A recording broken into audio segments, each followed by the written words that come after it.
자, 성탄절 크리스마스가 되어지면 이 날이 어떤 날인지에 대해서 우리가 말씀을 통하여 다시 이제 점검을 하는 시간을 갖습니다. 여러분들 성탄절이 어떤 날입니까? 예수님께서 죄 가운데 있는 우리를 구원하시기 위해서 이 땅에 육신을 입고 아기로 태어나신 날, 그 날을 감사하고 또 기념하면서 또 함께 축하하는 날이 바로 오늘 성탄절입니다. 성탄절 단연 이 성탄절의 주인공이 누구겠느냐라고 물어보면 당연히 누구가 이 성탄절의 주인공이 되셔야 돼요. 예수 그리스도께서 이 성탄절의 주인이 되셔야 되겠죠. 근데 아시다시피 점점점 이 성탄절, 이 크리스마스가 이 그리스도인들을 위한 이 어떤 이 절기이기보다는 모든 세상 사람들을 위한 어떤 그런 뭐야 돼요? 축하하는 그런 이제 상황들이 되어지다 보니까 진짜 중요한 어떤 의미들은 희석되어지고 예수 그리스도가 어떻게 보면 주연되어지기보다는 점점점 누가 주연이 좀 되어지고 있는 상황이냐면 산타 할아버지가 주연이 되어지고 있는 상황이 되어지면서 우리가 성도 되어진 입장에서 어느 길이 어느 중심이 또 바른 중심인지 우리 점검해 볼 수 있는 시간이 됐으면 좋겠습니다. 이 산타 할아버지가 주인공이 아닌데 근데 이제 제가 이제 미국에 있으면서도 그렇고 제가 느끼는 게 뭐냐면 점점점 이 세상은 이 크리스마스 안에서 예수님을 어떻게 해서든 지워보려고 굉장히 많은 노력들을 하고 있어요. 그래서 한동안에는 크리스마스라고 하는 그런 인사를 하지 않고 예전에 이제 미국에서 보니까 크리스마스가 아니라 이게 엑스마스라고 해가지고 앞에 크라이스트라고 하는 것을 지워버렸더라고요. 그래서 엑스마스라고 한참 하더니만 언젠가서부터는 뭐라고 나와 있냐면 해피 홀리데이라고 해가지고 그래서 제가 알아보니까 미국에 있는 쇼핑몰에 메리 크리스마스라고 적지 않고 해피 할로데이라고 적은 이유가 뭐냐면 메리 크리스마스라고 기록을 해서 축하를 하면 이게 위법이래요. 이게 벌금이 나온대요.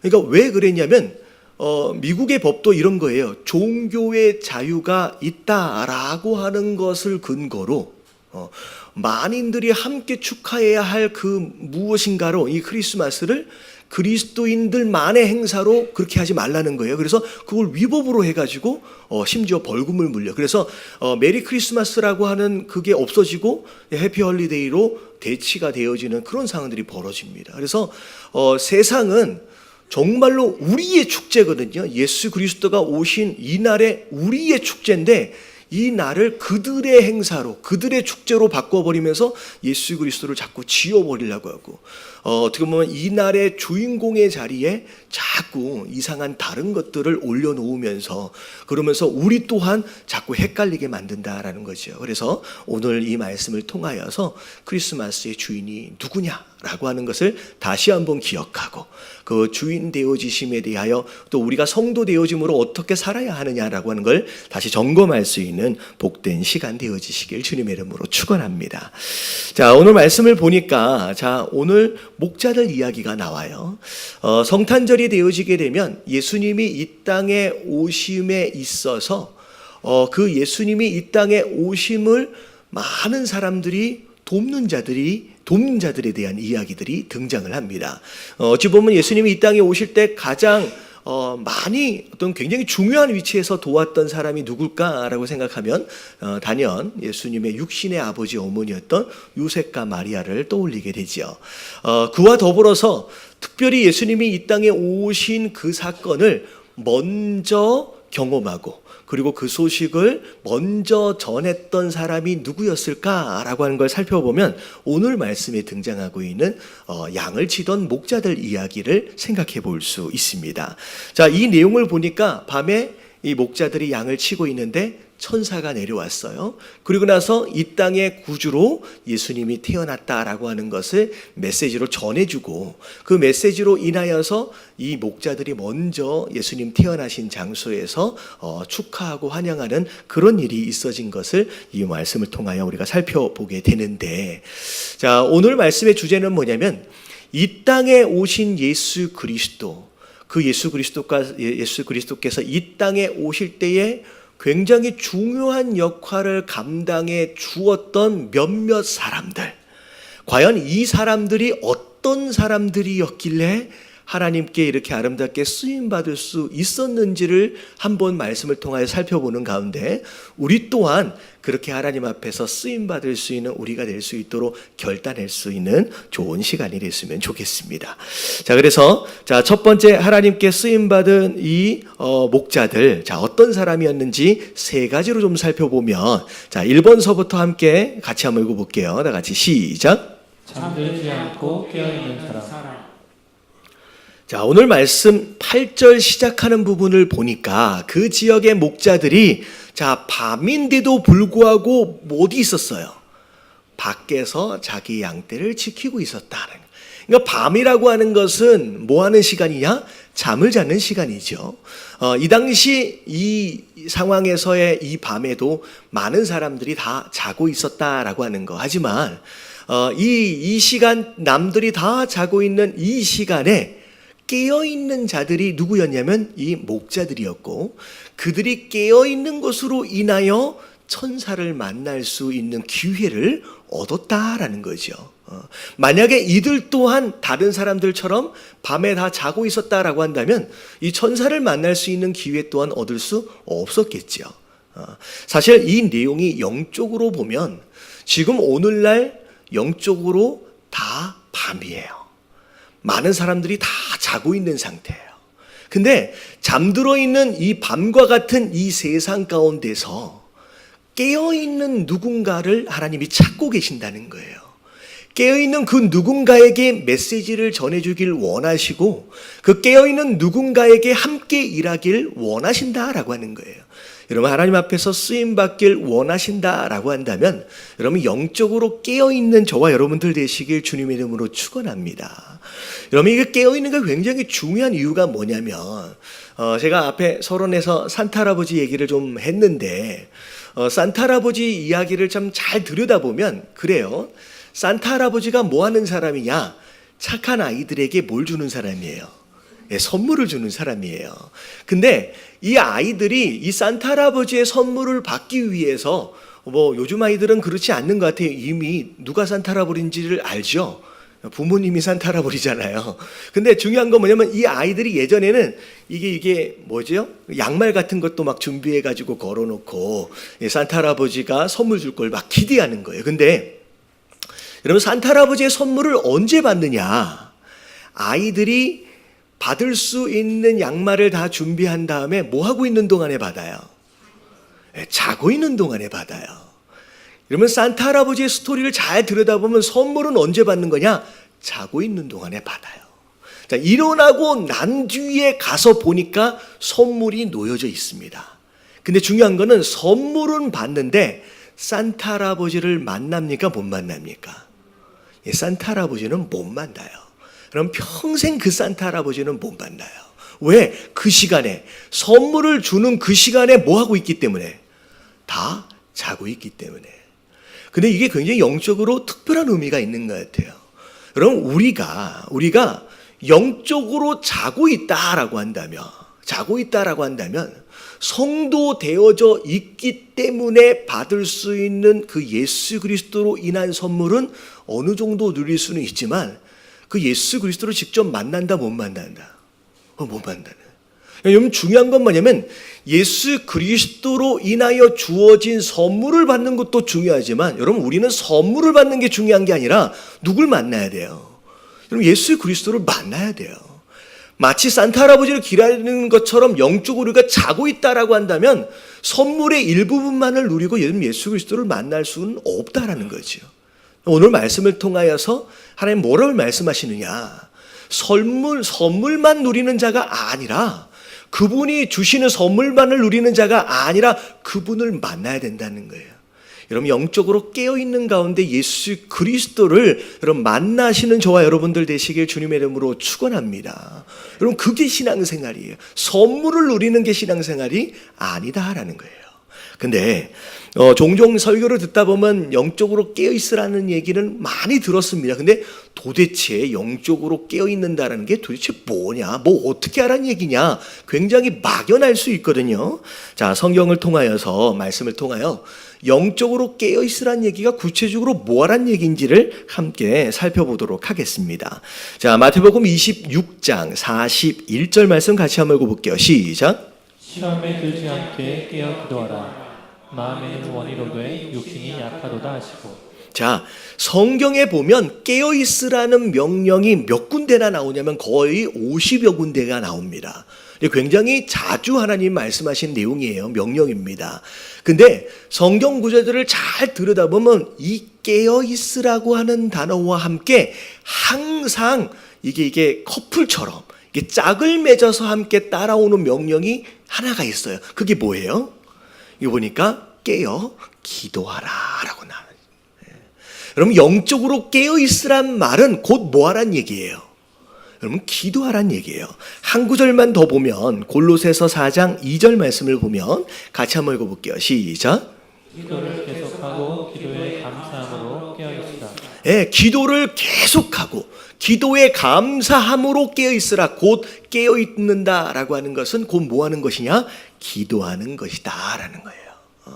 그러면 이 마지막 때에 이 깜깜한 밤의 시대를 살고 있는 우리에게 있어서 깨어있도록 하기 위해서 우리가 해야 할 일이 무엇이냐? 여러분, 기도하는 것이 바로 깨어있는 것이다 라고 여러분 스스로 여러분 기도할 수 있는 저와 여러분들 되시길 주님의 이름으로 축원합니다.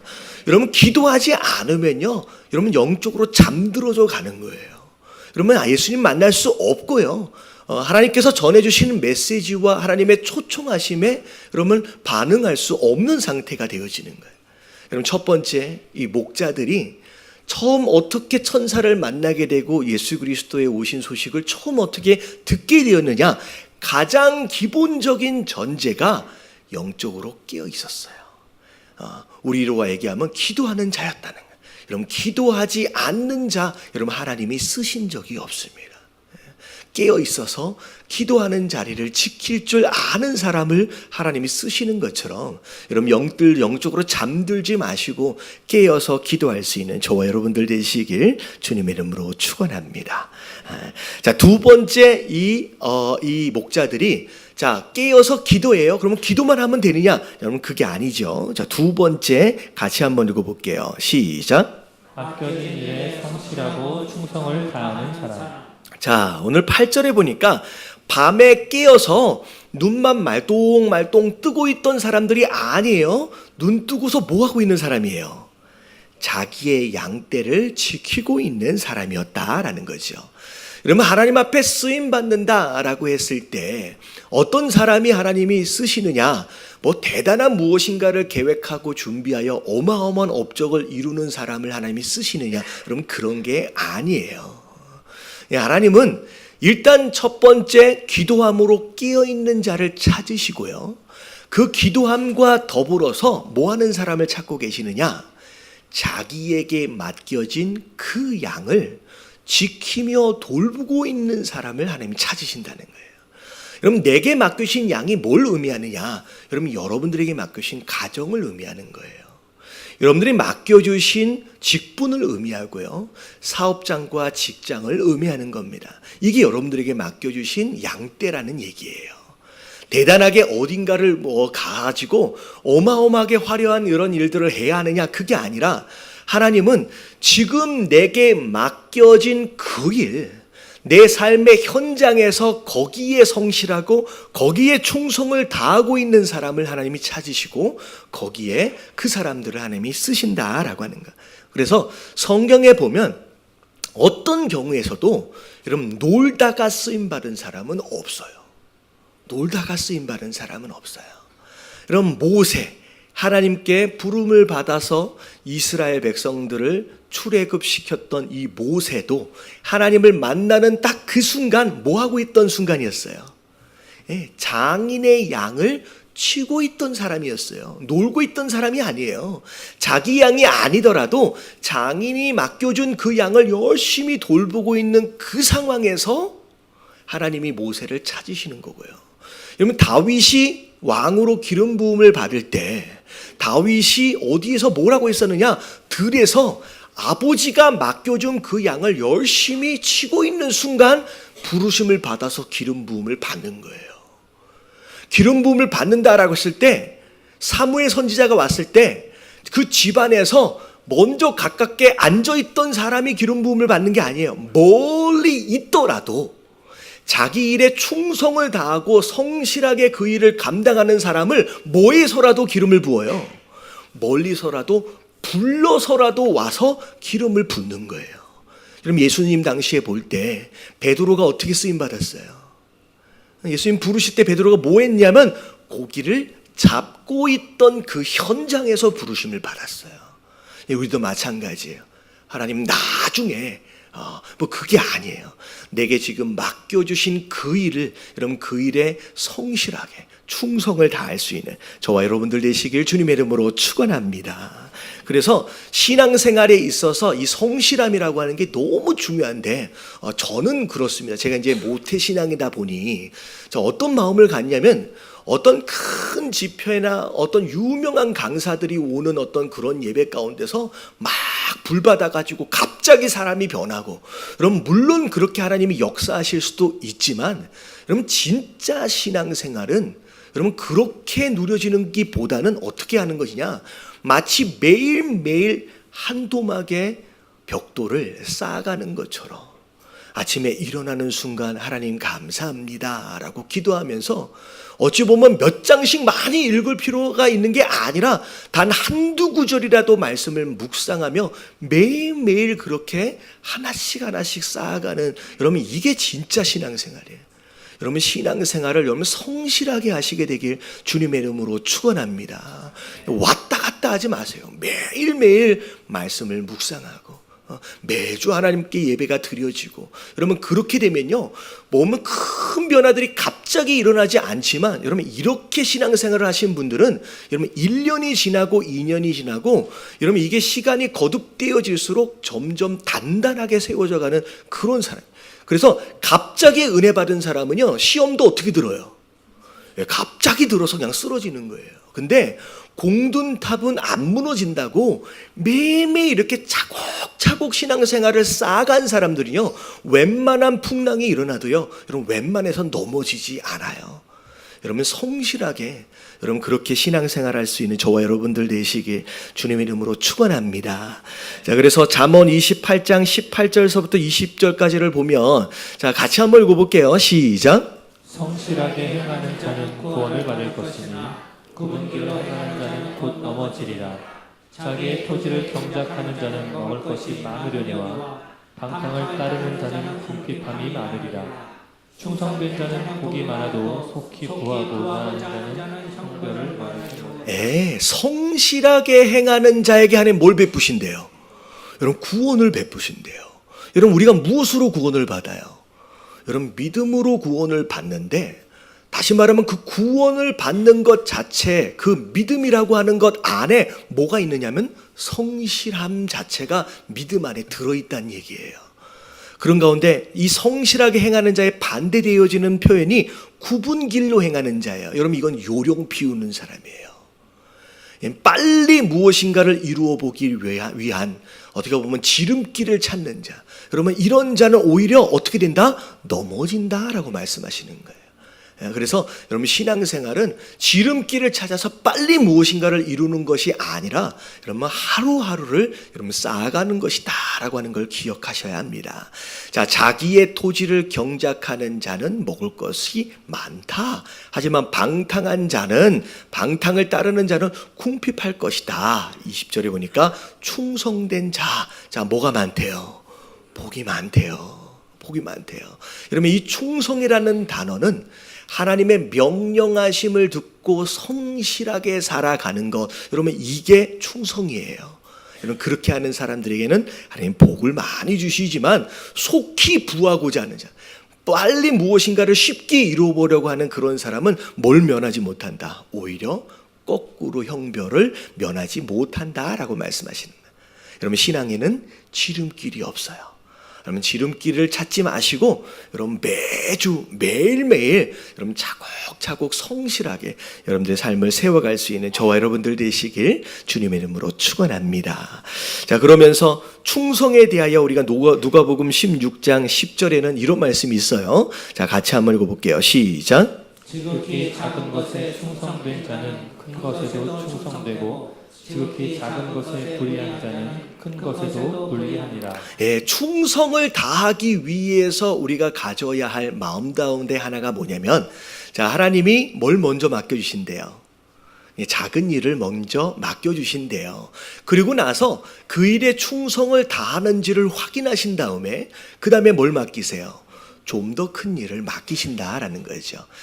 많은 성도들이 이것저것 많이 바쁘고 그런 가운데 하나님 제가 지금은 좀 있다가 좀 쉬었다가 나중에 크게 한번 섬길게요 라고 이야기하는 분들이 종종 있습니다. 근데 뭐 나중에 크게 뭘 하겠다?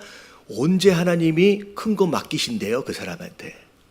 여러분 이런 거예요. 여러분 작은 일에 충성하지 않은 자는 큰 일을 하나님 맡기시지 않습니다. 자기 딴에는 나중에 큰 일 할게요. 누가 뭐 하나님 맡기시지도 않는데 자기가 할 것도 아니고 여러분 그런 게 아니라는 거예요. 여러분 지금 내게 맡겨신 이 작은 일에 충성을 다하십시오. 내게 가정이 맡겨졌으면 내가 주부로 지금 일하고 있으면 여러분 여기에 충성을 다하는 거예요. 내가 누군가의 밑에서 직장 생활을 하고 있으면 여러분 여기에 충성을 다하십시오. 여러분 여기에 충성을 다한 자에게 여러분 기업을 여러분 선물로 주시는 줄로 믿습니다. 자기가 할 일에 거기에 충성을 다하지 않고 나중에 내가 사업을 하면 되게 잘 될 것 같잖아요. 여러분 그렇지가 않아요.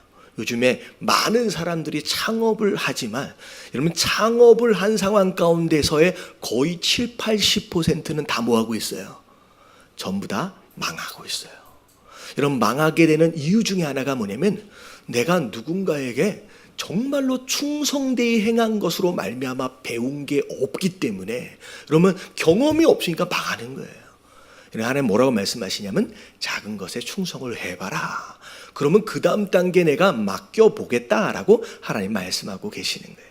근데 중요한 건 뭐냐면 자 작은 일이 맡겨졌는데 그러면 이걸 이까짓 거라고 하는 마음으로 가볍게 여기잖아요. 작게 여기잖아요. 그러면 절대 충성을 다할 수가 없습니다.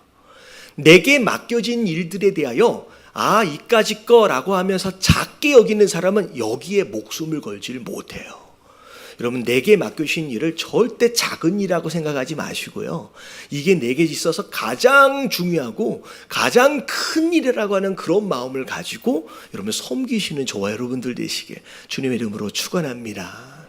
그래서 제가 지난번에 우리 장로님들 이제 안수받기 전에 훈련 받는데 저희 교단에서는 이제 노예가 함께 모여서 장로님들 훈련을 같이 해요. 근데 거기서 부산에 굉장히 큰 대형 교회인데 한 10,000명 단위의 큰 교회입니다. 근데 그 장로님들 중에 한 분이 와가지고 이제 강사로 훈련을 하는데 그분은 그런 얘기를 하는 거예요. 정말 젊을 때부터 섬겼는데 지금도 장로님 되셔서 제법 어느 위치에 와 있는데 교회 안에서도 영향력도 있고 그런데 지금도 뭐 하고 계시냐면요 파킹랏에서 파킹 자동차 들어오는 거 정리하고 계세요. 지금도 나이가 꽤 되셨거든요. 60대 거의 뭐 중반까지 되는. 근데 꽤 되셨는데도 불구하고 파킹 봉사를 하고 계세요. 근데 그분의 마음이 뭐냐면 그런 얘기를 하시더라고요. 교회에 처음 오게 되면 누굴 제일 먼저 만나겠느냐? 목사보다 누굴 더 먼저 만나요? 파킹랏에 있는 봉사자들을 가장 먼저 만나는 거예요. 가장 먼저 만나는 사람이 누구냐? 내가 정말 웃는 얼굴로 그렇게 환영해 주면서 맞을 때 예배를 참석하기 위한 성도들이 얼마나 기분이 좋겠느냐라는 거죠. 그것으로 인하여서 몇 년째 굉장히 오랫동안 계속 그 일을 감당하시면서 기쁨으로 섬기고 있는 거예요. 어떻게 보면 선임되어진 그 장로님이 정말로 그런 자리에서 그렇게 막 섬기고 있으니까 그 후임되어지는 장로님도 교만해질 수가 없는 거예요. 그러니까 정말로 그렇게 섬기는 거예요. 여러분, 그 일을 내가 이걸 하면 내가 나중에 장로되고 내가 뭐 되면 이걸 빨리 누구한테 물려주고 떠나야지, 여러분 이런 식으로 가볍고 아주 작은 일로, 가치 없는 일로 생각하면요, 여기에 절대 충성을 다하지 못하는, 그렇게 섬길 때 하나님께서 그의 가정과 사업장과 그의 인생을 하나님이 축복하시고 더 큰 일들을 맡기신다는 거예요. 그래서 그래요. 바뀐낫에서 봉사할지언정 그 장로님은 전국을 다 다니면서 강사로 지금 봉사하고 헌신하고 계세요. 하나님이 이 한국 교회를 세워감에 있어서 어마어마하게 중요한 위치에서 사용하고 계신다라고 하는 거예요. 여러분, 맡겨주신 귀한 일들을 여러분들이 가볍게 여기지 마시고 충성되이 감당할 수 있는 저와 여러분들 되시길 주님의 이름으로 축원합니다. 자, 그런 가운데 우리 이제 직분자 서약도 막 하잖아요. 제가 어떤 분들에게 보면 저는 그런 거 관심이 없어요, 뭐 그런 분들이 계세요. 여러분 잘 생각해 보세요. 주의 몸된 교회에서 직분을 가지고 그 직분을 감당하는 것만큼 중요한 일이 어디 있겠느냐라는 거예요. 그 일에 내 마음이 없고 그 일에 관심이 없다라고 한다면 그러면 내 마음과 내 관심은 도대체 어디가 있느냐는 거예요. 여러분, 이거보다 중요한 일이 없는 줄로 믿습니다. 이렇게 아멘을 이렇게 잘 안 해주시면, 여러분 이거보다 중요한 일이 없는 줄로 믿습니다. 저는 그런 거에 관심 없어요, 이게 아니에요. 저는 거기에 너무 관심이 있어요. 저는 하나님이 주시는 직분에 너무 사모하고요, 저는 그 직분을 감당할 만한 그런 열정으로 가득 차 있습니다. 여러분, 이런 사람이 하나님이 기뻐하시는 사람인 줄로 믿습니다. 내가 어디에 열정을 쏟고 내가 어디에 관심 있는지를 잘 보면요, 정말로 중요한 일에는 관심이 없고요, 정말로 쓸데없는 것에서는 너무 열정을 불태우고 있는 것은 아닌지, 여러분 진짜 우리가 성실해야 하고 충성을 다해야 할 장소가 어디 있는지를 여러분 깨달을 수 있는 저와 여러분들 되시길 주님의 이름으로 축원합니다. 자, 그리고 마지막입니다. 3번 우리 같이 한번 읽어볼게요. 시작. 명령하신 일에 즉각 순종하는 사람. 자, 천사가 예수님 나시는 소식을 전했습니다. 자, 그랬을 때 12절에 보니까 뭐라고 얘기하느냐? 너희가 가라는 거예요. 가서 예수님 나신 것을 맞이하라는 거죠. 맞으라는 거예요.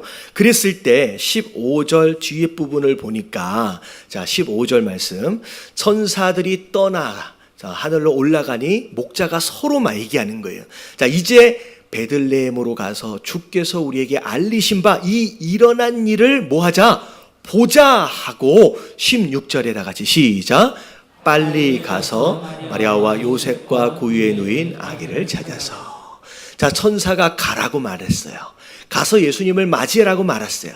그랬을 때, 자, 이 목자들이 치고 있는 양떼들이 있었음에도 불구하고 이들이 뭐 했냐면 그 즉시 그 명령하심에 순종하여 예수님을 찾으러 갔다는 얘기예요. 여러분, 이게 쉬운 얘기가 아닐 거예요.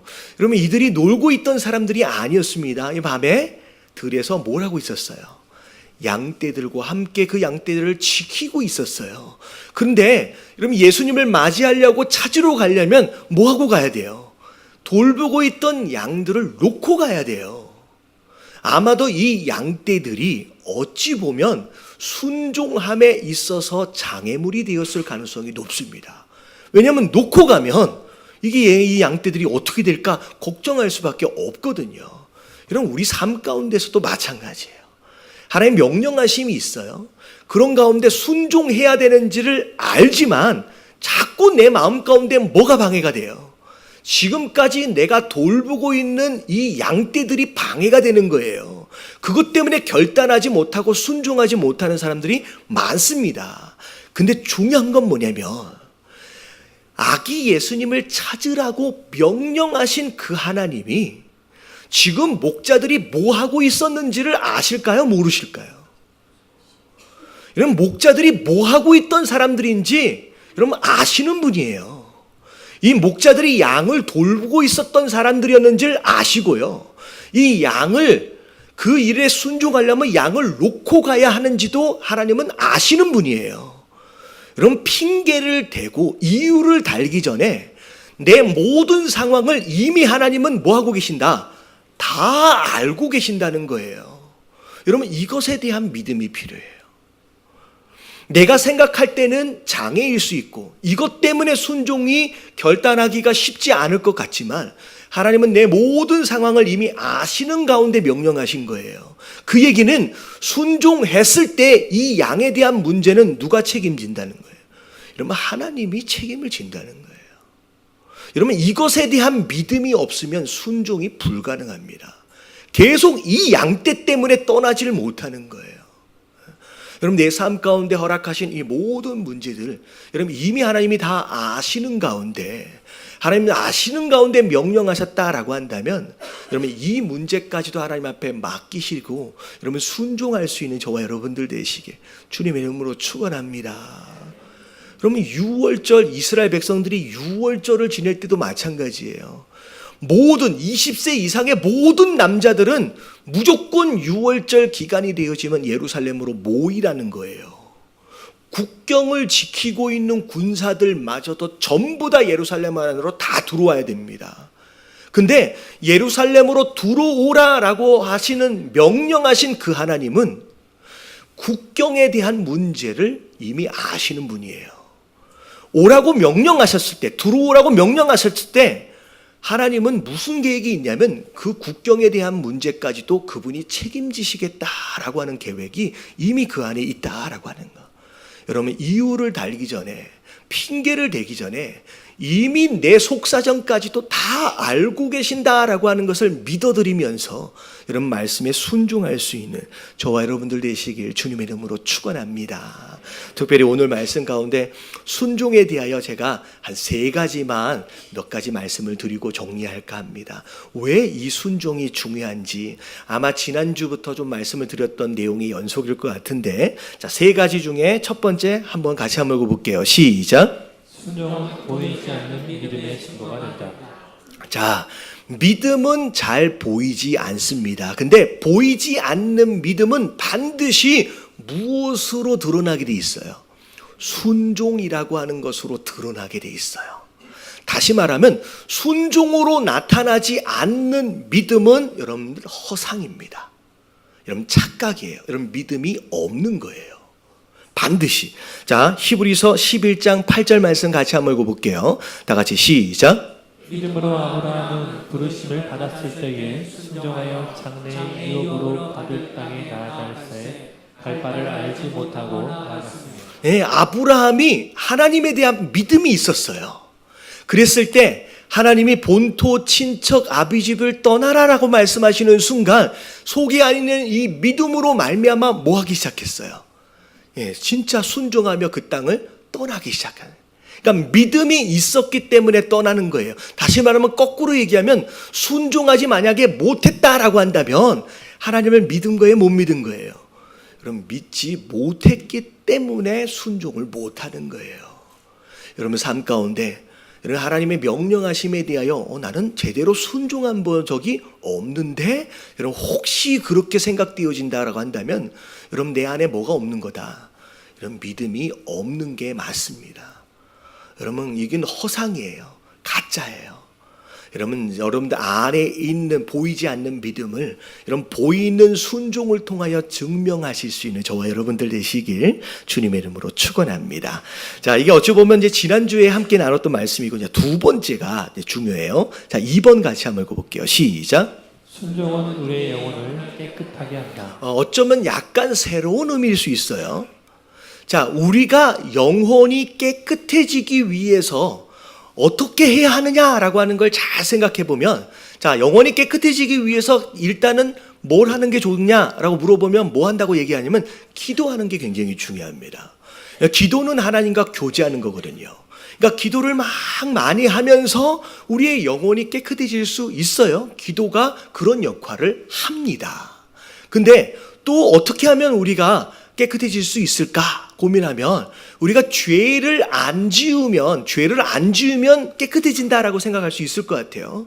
근데 기도하는 것으로 깨끗해지고 죄를 안 짓는 것으로 깨끗해질 수 있다라고 하는 막연한 생각 가운데 중세 시대에 그들이 했던 게 뭐냐면 산으로 올라가 버렸어요. 그게 바로 이제 수도원. 그러니까 내가 어떻게 하면 깨끗해질 수 있을까라고 하는 걸 고민하다 보니까 기도해야 되겠다. 그래서 산에 올라간 거예요. 수도원 짓고서 아침부터 저녁까지 뭐 했어요? 계속 기도하고 계속 찬양하고 계속 말씀 보고 계속 예배드리고 그게 수도원 생활이었어요.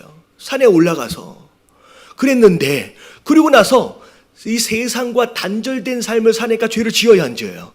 가능하면 죄를 안 지으려면 그렇게 사는 게 맞겠다라고 골방에 들어와서 그렇게 수도원 삶을 산 거예요. 근데 이게 그들의 영혼을 깨끗하는데 도움이 됐느냐? 그렇지 않았다는 거예요. 여러분 수도원은 실패했어요. 여러분 그렇게 영혼이 깨끗해지는 게 아니에요. 맨날 교회에 와가지고 계속 기도만 한다고 여러분들이 영혼이 깨끗해지는 게 아니에요. 골방에 앉아가지고 죄 하나도 안 짓고 아무도 안 만나고 가만히 있는다고 여러분 영혼이 깨끗해지는 게 아니에요. 뭐 하래요? 여기 보니까 순종이래요. 자, 이 말씀이 어디 나와 있냐면 베드로전서 1장 22절 말씀 줄 쳐진 데까지만 읽어볼게요. 시작. 너희가 진리를 순종함으로 너희 영혼을 깨끗하게 하여. 자, 무엇이 여러분들이 영혼을 깨끗하게 한다? 순종함으로 너희의 영혼을 깨끗하게 할 수 있다라고요. 여러분 신앙생활을 하면서 자꾸 자기 개념 안에서 무엇인가를 만들어 가지 마십시오. 기도한다고 죄 안 짓고 골방에 앉아 있다고 깨끗해진다는 얘기가 없어요. 여러분 성경 말씀을 근거로 정확하게 우리가 어떻게 해야 거룩해질 수 있는지를 찾으려면 말씀으로 가야 돼요. 너희가 진리를 순종함으로 말씀에 순종할 때 네 영혼이 깨끗해진대요. 여러분 순종을 통하여 깨끗한 영혼을 가지시길 주님의 이름으로 축원합니다. 근데 중요한 게 뭐냐면 도대체 어떤 말씀에 순종을 해야 하느냐? 구체적으로 하나님 순종하길 원하시는 그 말씀이 있는데 뭐라고 나와 있냐면 자 거짓 없이 시작. 거짓이 없이 형제를 사랑하기 이르렀으니 마음으로 뜨겁게 서로 사랑하라. 예, 그 많은 말씀들 가운데서 자 무엇에 순종하래요? 이러면 형제를 사랑하는 하랑하라는 그 말씀에 순종을 해요. 여러분 그럴 때 우리의 영혼이 뭐해진대요? 여러분 이럴 때 깨끗해진대요. 여러분 이게 하나님 말씀이에요. 여러분 죄 짓지 않고 골방에 가만히 있어서 기도한다고 깨끗해지는 게 아니라 너희가 세상을 나가서 너에게 허락하신 형제와 자매들에게 뭘 실천하라? 뜨겁게 사랑을 실천하라. 그 사랑을 실천하는 것으로 말미암아 너의 영혼이 깨끗해진다라고 말씀하시는 거예요. 여러분 이 말씀에 순종하시는 저와 여러분들 되시길 주님의 이름으로 축원합니다. 여러분 남들을 사랑하고 섬기는 일을 배제하고서 신앙생활을 잘한다? 이건 다 가짜예요. 여러분 하나님 말씀이에요. 다른 사람들을 정말로 열정적으로 사랑하고 섬기는 일에 참여하지 않고 내가 굉장히 깨끗한 것처럼 착각하면 안 돼요. 여러분 반드시 이야기하고 있어요. 네 영혼이 깨끗해지길 원하느냐? 형제 사랑하는 것에 순종하라요. 그래서 여러분 그냥 대표적인 예로 그래요. 어떤 기도 응답을 받는 것보다 더 기쁨이 있을 때가 뭐냐면 누군가를 섬겼을 때 그렇게 기뻐요. 할렐루야. 네.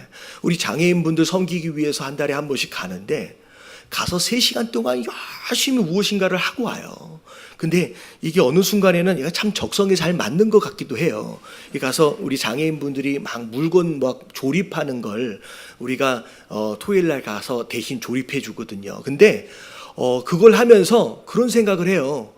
우리 교인들이 한 10대분 정도 가서 섬기는 그 양이 3시간 동안 섬긴 양이 장애인분들이 일주일 동안 하루 종일 섬긴 그 양하고 맞먹는데요. 그래서 그분들은 우리 예담교회를 막 기다려. 그 지난주에 와서는 정말로 목숨을 걸고 포장을 했어요. 이 종이컵 포장을 하는데 우리 보고 다 해달라는 얘기는 아니었는데 한 50박스인가가 옆에 딱 쌓여 있더라고.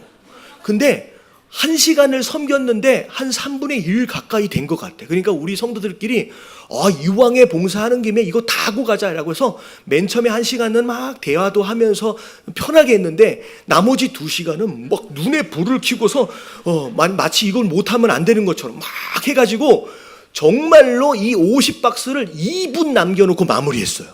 그랬는데 이걸 만약에 내가 돈 벌기 위해서 이 일을 했다라고 한다면 별로 기쁘지 않았을 것 같아요. 근데 내가 이거 3시간 동안 섬겼는데 이것으로 장애인분들이 무엇인가를 가져간다라고 하는 그 마음이 되니까 이걸 끝나고 나서 우리끼리 막 박수 치면서 막 즐거워하면서 너무 기뻤거든요. 근데 그 기쁨으로 말미암아 그동안 우리 마음 가운데 있었던 잡념들, 스트레스들, 여러 가지 무거운 짐들이 희한하게 그 봉사를 하고 난 뒤에는 깨끗하게 씻겨져 나가는 것이 느껴지는 거예요.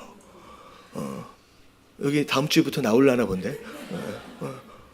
여러분 해보십시오. 여러분 정말로 내가 마음이 좀 무거운 짐이 있고 막 스트레스 때문에 고달프고 이러면요, 여러분 참여하세요. 그러면 신기하게 그 시간 동안 우리는 작업반장이 아무도 없는데 서로 다 작업반장이야. 그래가지고 막 열심히 일하는데 끝나고 나면 너무 후련해. 너무 감사하고. 여러분 이게 섬기는 자에게, 사랑하는 자에게 허락하시는 여러분 그 성결함인 줄로 믿습니다. 여러분 그리스도인들은 산에 올라가서 기도원에 갇혀 있는 사람이 아니에요. 예배만 드리기 위해서 교회 안에 와가지고 24시간 기도한다고 여러분 절대 깨끗해지지 않아요. 왜냐하면 우리 안에 이미 죄성을 가지고 태어났기 때문에 기도하면서도 잡념이 올라와요. 여러분 이게 우리 인생이에요.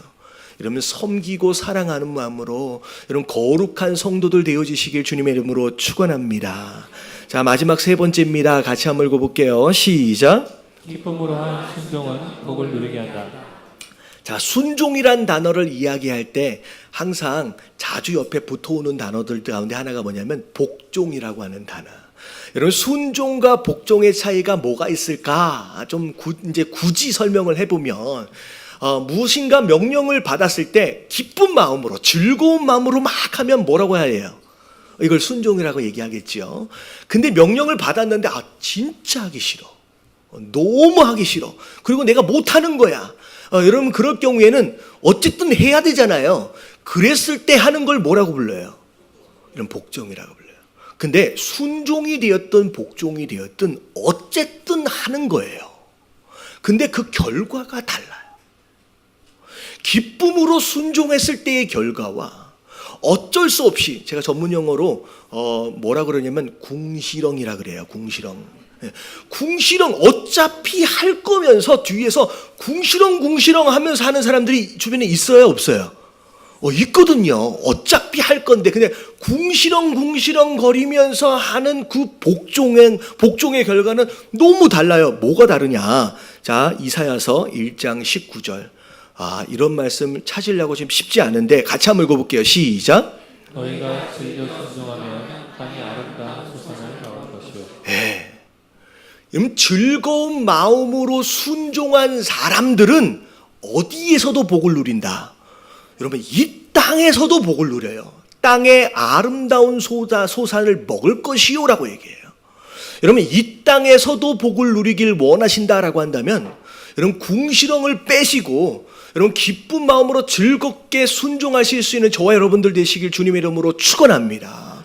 이 교회 직분을 맡은 분들 중에 많은 분들이 어차피 해야 될 것임에도 불구하고 궁시렁 하면서 결국 하늘에서는 복을 받지만 어디에선 복을 못 누려요. 여러분 이 땅에서 복을 누리지 못하는 정말로 안타까운 사람들이 많다는 거예요. 자 보세요. 나는 열심히 무엇인가를 하는데 나는 왜 이 땅에서 복을 왜 못 누릴까? 이유 중에 하나가 뭘 것 같아요? 내 입술에 궁시렁이 있기 때문이에요. 여러분 내 입술이 궁시렁이 담겨져 있으면요 아무리 봉사해도요 아무리 헌신해도요 하늘의 복은 있지만 여기에선 복을 못 받는 거예요. 여러분, 나는 하늘만 바라본다. 나는 이 땅은 대충 살란다. 여러분, 이런 분들은 뭐 괜찮지만, 여러분, 이 땅에서도 복을 누리길 원하시는 분 아멘 하십시다.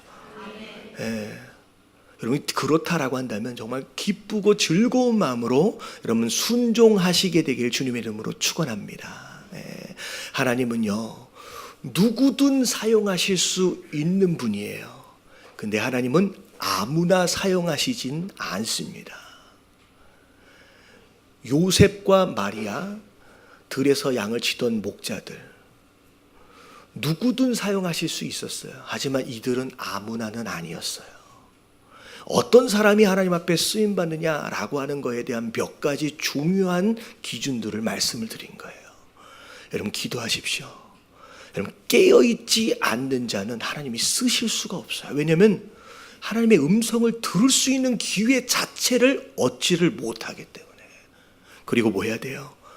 지금 내게 맡겨주신 그 현장에서 충성을 다하며 성실하게 사십시오.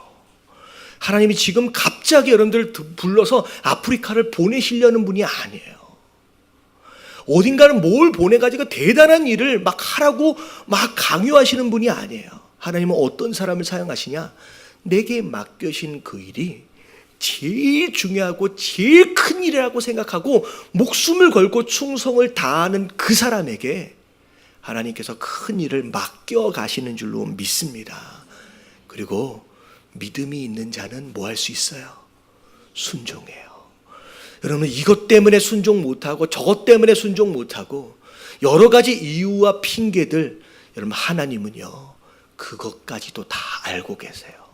하나님, 저는 능력이 없어서요, 저는 건강이 없어서요. 아니요, 내게 건강이 없는 줄 누가 더 잘 알아요? 하나님이 더 잘 아세요. 내게 능력이 없는 줄도 하나님 더 잘 아세요. 부르신다는 것은 능력을 뭐 하시기 위해서요? 주시기 위해서 부르신 거예요. 가정일이었던 그 무엇이었든 하나님 앞에 맡겨보십시오. 그때부터 하나님이 책임져 가심을 여러분 경험할 수 있게 되는 줄로 믿습니다. 그리고 이 왕에 순종할 바에는 복종 쪽이 아니라 뭘 빼라 그랬어요? 입에서 전문 용어 궁시렁. 여러분, 이걸 빼야 돼요. 이 궁시렁을 빼면 이 땅에 복을 받아요. 이런 기쁜 마음으로 순종할 수 있는 저와 여러분들 되시길 주님의 이름으로 축원합니다.